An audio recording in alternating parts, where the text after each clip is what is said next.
अतिवृष्टीमुळे महाराष्ट्रात गंभीर परिस्थिती निर्माण झाली आहे। दादा भुसे यांनी हे वक्तव्य केले। शेतकऱ्यांच्या पाठीशी खंबीरपणे उभं राहण्याची गरज आहे। तात्काळ पंचनामे केले जात आहेत। शासन पातळीवर मदत दिली जाते असं दादा भुसे यांनी म्हटलं आहे।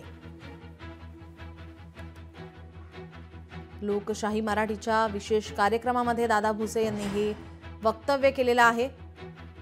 लोकशाही मराठीच्या उत्तर महाराष्ट्र संवाद कार्यक्रमात दादा भुसे यांचं वक्तव्य। शासन पातळीवर सर्वतोपरी मदत ही केली जात आहे। गंभीर परिस्थिती महाराष्ट्रात अतिवृष्टीमुळे निर्माण झालेली आहे।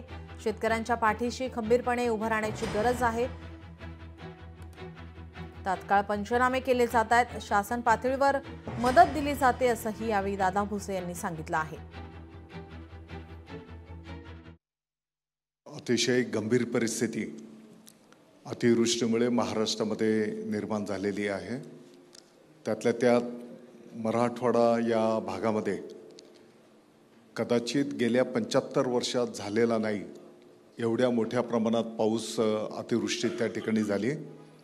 अनेक लोकांचं जीवित हानी पण त्या ठिकाणी झाली। गुरंढोरं वाहून गेली, काही ठिकाणी घरांचं नुकसान झालंय।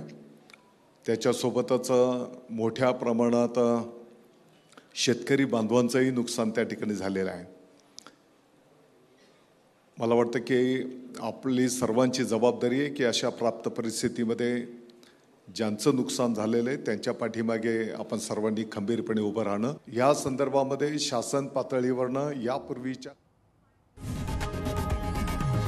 लोकशाही मराठी ऐका, पहा, जागरूक रहा।